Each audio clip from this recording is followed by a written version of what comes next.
सबैजनालाई नमस्कार। आज चाहिँ म तपाईहरुलाई कक्षा 9 को सामाजिक पाठ्यपुस्तकमा रहेका एकाइहरुमध्ये एकाइ 1 को चाहिँ सोलुसन लिएर आएको छु र यो एन्सरहरु चाहिँ अरूसँग नमिल्न सक्छ किनकि यो मैले आफै लेखेको हो। अनि सुरुमा चाहिँ पाठ 1 रहेछ नाम चाहिँ पाठ 1 को नाम चाहिँ के रहेछ भन्दाखेरि समाज विकास रहेछ। अनि तलका प्रश्नहरुको उत्तर लेख्नु भनेको छ। अनि क नम्बरमा समाज भनेको के हो भनेको छ।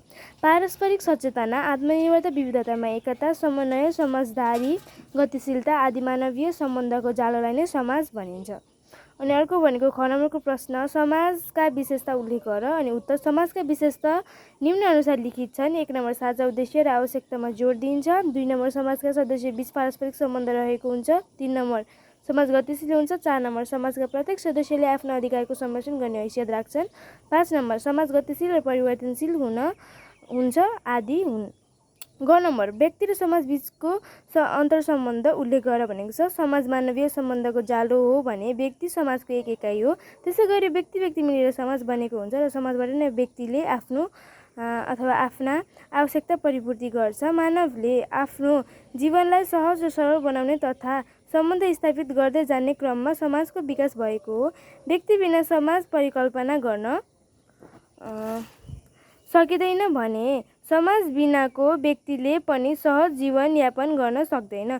तसर्थ व्यक्ति र समाज एकअर्काका अभिन्न अंग हुन्। घ नम्बरको प्रश्न समाज र समुदाय बीचका कुनै 4 भिन्नता लेख भनेको छ।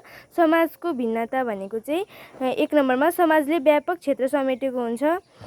2 नम्बरमा समाजका सदस्य बीच एकता र अन्तर्क्रिया हुन्छ। 3 नम्बर यहाँका मानिस फरक जात जातिको मिश्रित संख्या हुन्छ। 4 नम्बर समाजमा साझा उद्देश्य र आवश्यकतामा जोड हुन्छ।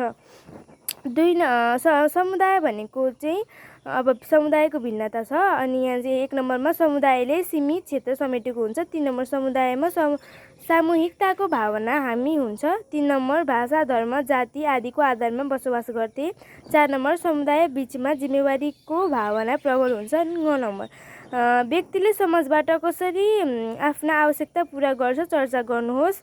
समाज एक्लैले आफ्ना हरेक आवश्यकताको पूर्ति गर्न सक्दैन। समाजको रूपान्तरणमा व्यक्तिको स्वभाव, क्षमता, रुचि, इच्छाले महत्त्वपूर्ण भूमिका निर्वाह गरेका हुन्छन्। व्यक्ति मिलेर समाज बने चाहिँ समाजबाट नै व्यक्तिले आफ्ना आवश्यकता परिपूर्ति गर्छ। त्यसैगरी व्यक्ति समाजको एक सदस्यको रूपमा रहन्छ। यसरी समाजमा रहँदा उसले समाजका अन्य सदस्यसँग आवश्यकता अनुसार सम्बन्ध पनि स्थापित हुँदै जान्छ। अब अर्को भनेको चाहिँ छ पाठ 2 समाज विकासका चरण। अनि यसको प्रश्न नम्बर 1 को चाहिँ छ समाजको विकास कसरी भएको थियो। सभ्यताको प्रारम्भिक अवस्था अत्यन्त कठिन र सङ्घर्षमय थियो। ढुङ्गाले बनेका भद्दा किसिमका हतियारको प्रयोग गरी सामूहिक रूपमा शिकार गर्ने गरिन्थ्यो। जङ्गलबाट प्राप्त हुने फलफुल, कन्दमूल आदि पूर्ति गर्थे अथवा खान्थे।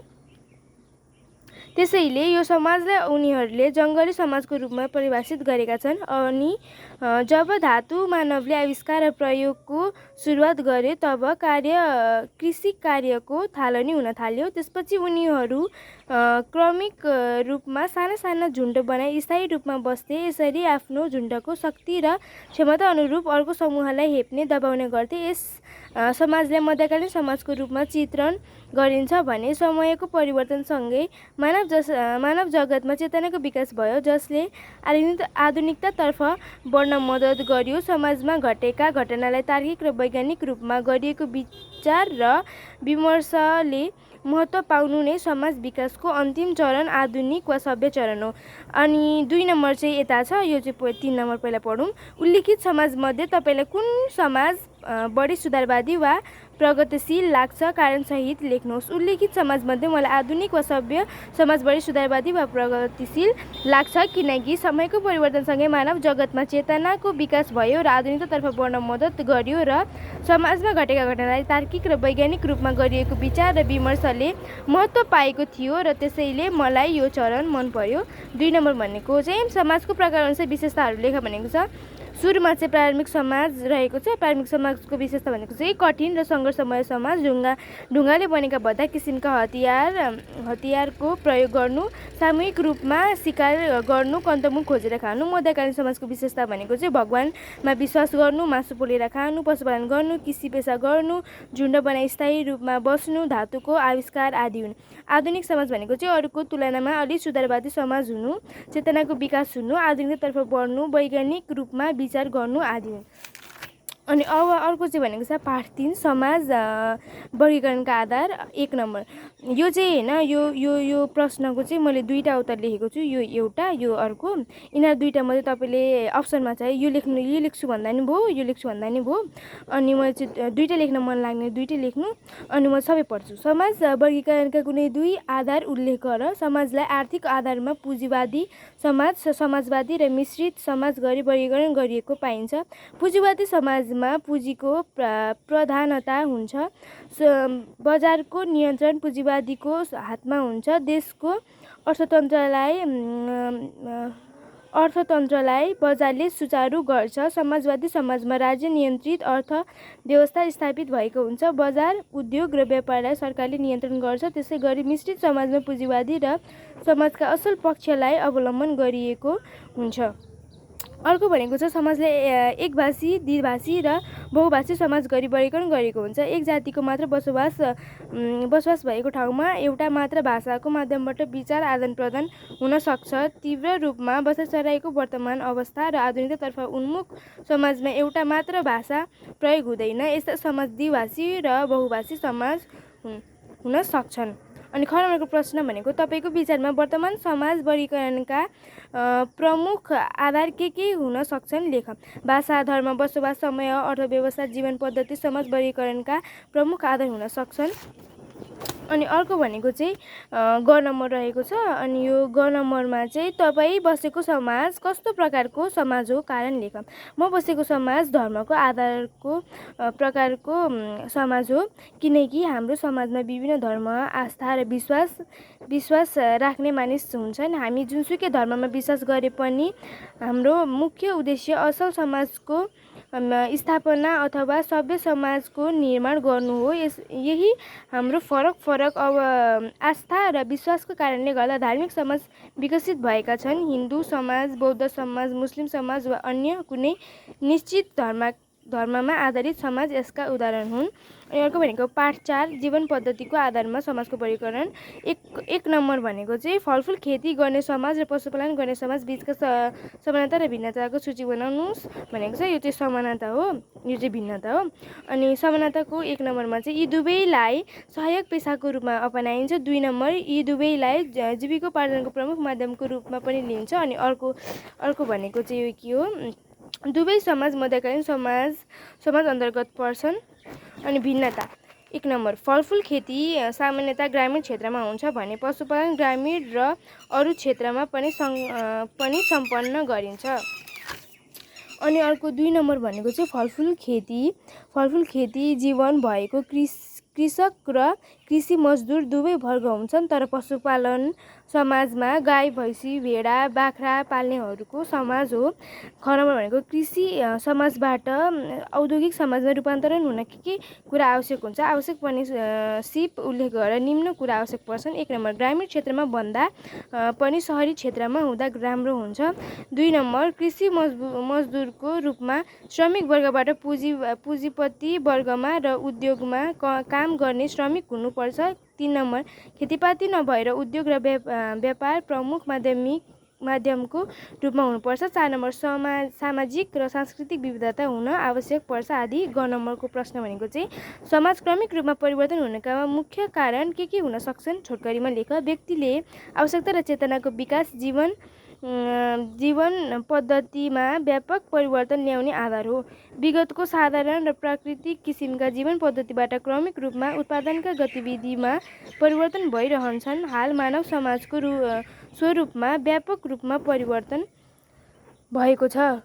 घुमन्ते जीवन पद्धति अवलम्बन गर्ने र कन्तमूल सङ्कलन गरेर गरेर गुजारा गर्ने मानव पशुपालक किसान उद्योगी हुँदै वर्तमानको आधुनिक समाजमा रूपान्तरण भएको छ। हाल कृषि पशुपालन क्षेत्रमा पनि आधुनिक प्रविधिको प्रयोग हुँदै आएको छ। ग नम्बरको प्रश्न भनेको आधुनिक समाजको विशेषता उल्लेख गर भनेको छ, निम्न छन्।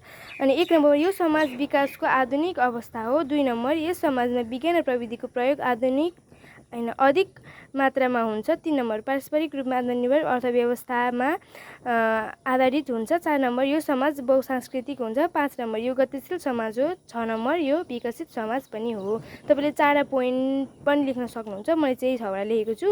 अब पाठ 5 भनेको समाजका आधारभूत तत्व छ। क नम्बरको प्रश्न समाज निर्माणका आधारभूत तत्व के हुन्? यस प्रकार छन्। 1 नम्बर शान्ति सुरक्षा, 2 नम्बर आफ्नोपना र पहिचान, 3 नम्बर भनेको सद्भाव र एकता, 4 नम्बर भनेको जिम्मेवारी वहन, अनि 5 नम्बर भनेको सहानुभूति आदि हुन्। ख नम्बर सामाजिक नियम किन पालना गर्नुपर्छ? समाजलाई गतिशील बनाउन, सद्भाव र एकताबद्ध समाज बनाउन, समाजमा शान्ति सुरक्षा कायम राख्न, पारस्परिक सम्बन्ध कायम गर्ने सामाजिक नियमको व्यवस्था गरिएको हुन्छ। हरेक समाजको, यो समाजको है, मात्रै भन्छ, समाजको आफ्नै किसिमको सामाजिक नियम हुन्छ। समाजका सदस्यले के गर्ने र के नगर्ने भन्ने कुरा नै सामाजिक नियम हो। सामाजिक नियमको पालना नभएमा समाज गतिशील नहुने, आपसी सद्भाव एकता कायम नहुने जस्ता कारण देखा पर्न थाल्छ। तसर्थ सामाजिक नियम पालना गर्नुपर्छ। ग नम्बर तपाईँ बसोबास गर्ने समाजमा असल समाजका कुन तत्त्व रहेका छन्? खोजी गरी लेख। बसोबास गर्ने समाजमा असल समाजका निम्न तत्त्व रहेका छन्। 1 नम्बर शान्ति सुरक्षा, 2 नम्बर सहानुभूति, 3 नम्बर सद्भाव र एकता, 4 नम्बर भनेको आफ्नोपना र पहिचान आदि हुन्। अनि घ नम्बर भनेको चाहिँ जिम्मेवारी वहनलाई समाजको एक महत्त्वपूर्ण तत्त्वको रूपमा लिइन्छ। समाज निर्माणका निम्ति समाजका प्रत्येक सदस्यले आफ्नो जिम्मेवारी वहन गर्नुपर्छ। जिम्मेवारी वहनले व्यक्तिमा परिस्थिति अनुकूलको व्यवहारले विकास गर्न र प्रभावकारी ढङ्गले कार्य सम्पादन गर्न सक्ने सिपको पनि विकास हुन्छ। र हाम्रो समाजमा जिम्मेवारी वहन गर्ने परिपाटी कमजोर बन्दा समाजको विकास सोचे अनुरूप हुन सकेको यो छैन है, मजाले नचिन्न सक्नुहुन्छ, छैन हो यो। तसर्थ जिम्मेवारी वहनलाई समाजको एक महत्त्वपूर्ण तत्त्वको रूपमा लिइन्छ। अब 1 2 पनि मैले गरेको छु गर्न चाहिँ। अब यसको भिडियो चाहिँ छिटै आउँदैछ र तपाईँहरूलाई कस्तो लाग्यो मेरो उत्तरहरू कमेन्ट गर्न सक्नुहुन्छ। आजको लागि यति नै। हस्त, नमस्ते, धन्यवाद।